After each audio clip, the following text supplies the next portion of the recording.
Okay, I feel like this is fine. No, it's not fine. That's better. Yeah, I like that. I like it. I like it.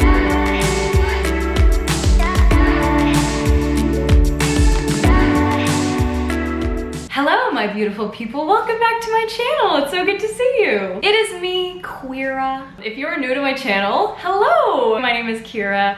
I am a queer content creator and actor. I make a lot of gay-ass videos. I do. This one is about vaginis.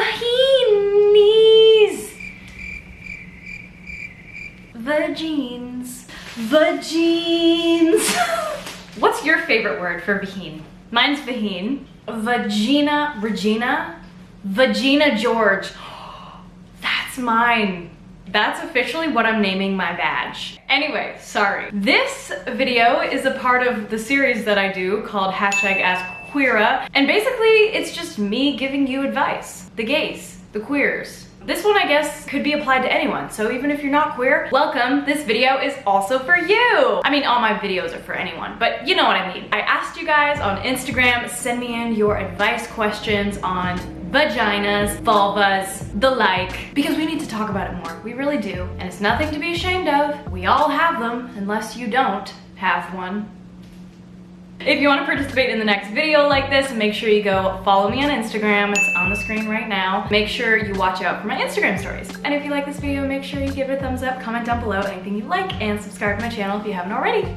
First question, and my favorite question, because I too struggle with this, is I'm insecure about the size of my labia. Any tips for getting over this? Honey, if you got a tip, give me the tip. No, I'm joking. First of all, I feel like this all stems with what we're exposed to as young people. And a lot of the times that's porn. And usually the labias in porn are not very long, and they all kind of look the same. They all have like this one type of vulva. But that is really not realistic because there are a ton of different vulvas. Some people have inner labias that are longer. Some people have outer labias that are longer. Our labias are all different types of colors, sizes, shapes. Sometimes they're asymmetrical. One side of the labia is longer than the other. So if you were like me and you don't have a vulva that looks like the ones in porn, you are valid, you are beautiful, and that is completely normal. I feel like the more awareness we have about this, the less people will be insecure about their labia. Next question, how to deal with yeast infections, please.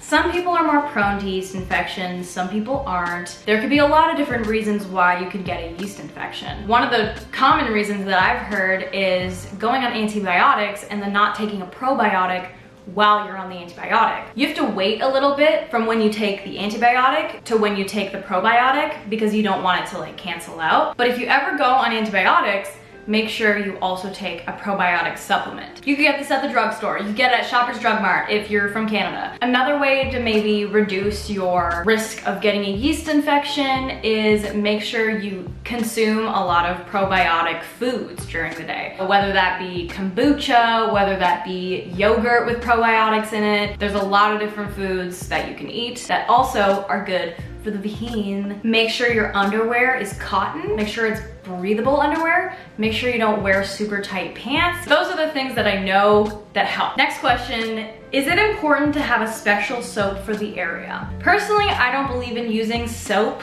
at all down there. It throws off your pH balance. You need your pH to be in harmony down there because that's when you could get a yeast infection or another infection. I don't personally use a soap. I just use water. That's what I would recommend. Spread her wings, let the water flow, you know. And make sure if you're like using soap on your body, it doesn't get down there. There are soaps that you can get that are like pH balanced and like especially for that area, but I personally never use them, so I don't want to say anything about that. Next question, does everyone have a weird discharge smell right after their period? Well, I can't speak for everyone because I'm not everyone and I don't know everyone on the planet. That would be crazy if I did. But yeah, that's normal as long as it goes away. Sometimes it's also common to get a weird discharge smell before your period, and during your period, obviously, it's uterine lining. It's not gonna smell good. But if you ever have discharge when you're not on your period that smells like especially strong, you might want to go get that checked out. Also, if it's abnormally thick,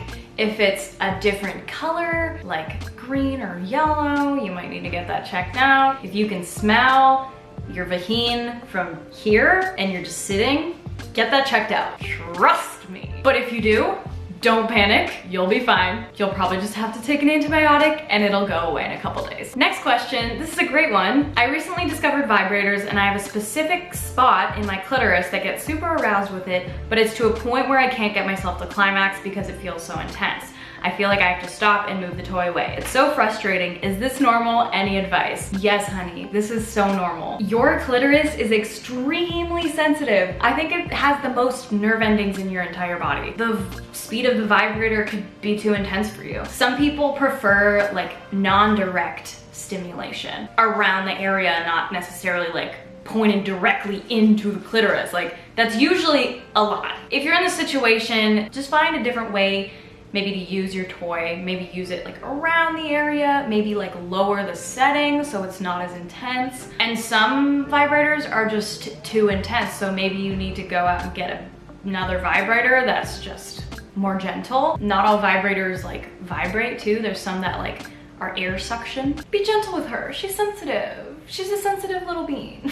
Next question, is it normal to have bumps around the inner labia? So I did a little bit of research on this, a little bit of a Google search, and there could be a few things that could be causing bumps around your labia. One, it could just be acne, pimples.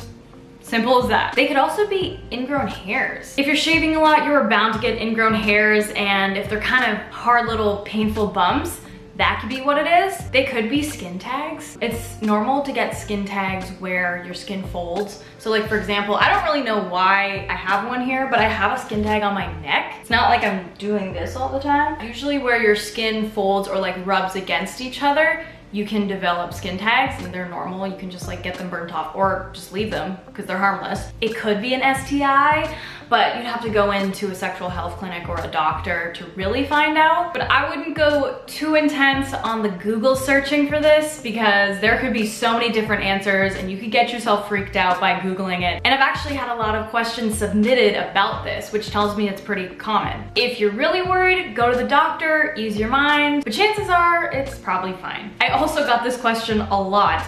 What is it supposed to smell like? You know, this is actually a really good question because especially if you are like newly out of puberty or if you're a teenager and you're kind of new to your adult body parts, new things can happen when you go through puberty with your body parts. So you might not know what the natural smell of it is. The way that I found out was I actually got bacterial vaginosis and was a very strong odor. And I was wondering like, is this how it just smells like normally? But I went to the doctor and she diagnosed me with BV. And then once I took the antibiotics and the BV went away, my vagina went back to smelling normal. I also feel like the way that I found out what a normal vagina smells like is smelling other people's vaginas. Not just like, hey, Samantha, can I sniff your vagina for a second? I didn't go around doing that. But during sex, I had the opportunity to smell other people's vaginas. And that's what kind of confirmed to me that, oh, mine's normal. If yours smells like this, mine is normal. You know what I mean? And yes, it does have a bit of a musk. Like, you know, it does have a smell. It's not a bad smell. I don't know how to describe it. It shouldn't smell fishy. If it smells overly fishy, that could be BV or that could be another infection. It's normal for it to kind of smell a bit sweaty because we sweat down there. Did that help? Next question, is it normal for one lip to be bigger? Yes, I already said this, but yes. She cute. She's different. Kind of looks like a flower. It doesn't have to be symmetrical for it to be beautiful. Next question. This is another great question. Should I practice putting a tampon in before I get my period? Personally, in my experience, putting in a tampon when you're completely dry up there and there's no blood to soak up or anything, it hurts. Especially if you've never put anything up there before. When you yank it out, it's gonna be like, ow. Funny story, the first time I used a tampon was I was given a extra large, like super tampon, but I just thought that was like a normal size tampon. So I put it up and I was like very light flow and I didn't put it in all the way. So it was like half hanging out and I was like, why do I still feel it? You're not supposed to feel it when it's up there, but like I feel it. When I took it out, it was so painful. get used to the functionality of a tampon before you get your period. You can just practice it like in your finger or something. Next question, what is the best way to shave? I recommend shaving in the direction that your hair grows. Use a natural substance to... Don't put shaving cream down there. I don't think that's very good. I've used coconut oil to shave, and I've also used olive oil to shave. Make sure you use like those thick men's razors. I hate that they're called men's razors. Those in my experience are way better for shaving. I don't know why they don't like label those as women's razors or like non-binary people's razors. It's beyond me. My friend Jessie B, who is also a bisexual YouTuber here on the YouTubes, she has a great video on shaving down there. I will link it in the description below. Next question, when I shave, it becomes really itchy. Any advice? When you first shave, maybe a couple days after, it's gonna start to get itchy, but after it grows out to a certain point, it won't really be itchy anymore. So if the itch really bothers you, you can try waxing, you can try maybe laser hair removal, or you can just grow out your bush, because then it's likely not gonna itch. Like, it doesn't really itch if it's a bit longer. That's what I would recommend, or just, you know, just itch it. Just itch it in public. No, I'm joking. Next question, is it normal to have discharge a lot of the time? I think it's fairly normal as long as it's not smelling weird, overly thick, or a weird color. I feel like the normal colors that it should be is like from clear to like white. It's kind of like your vagina cleaning itself out. That's basically what it is. As long as it's not excessive. As long as it's not to the point where like you have to change your underwear, it's that bad. If you don't like discharge getting in your underwear, wear like a little liner, or you can wear like period underwear, which are great for even when you're not on your period, because we get discharge, you know? Period underwear is amazing. I'm gonna answer one more question. This one's a little bit tricky to answer because it really depends on the person, but what to do when your period gives you gender dysphoria? I didn't say this in the video, but I think in general, as a society, we just need to kind of brand periods as not just a cis woman's issue, or not just something that a cis woman experiences. Non-binary people can get periods, trans people can get periods.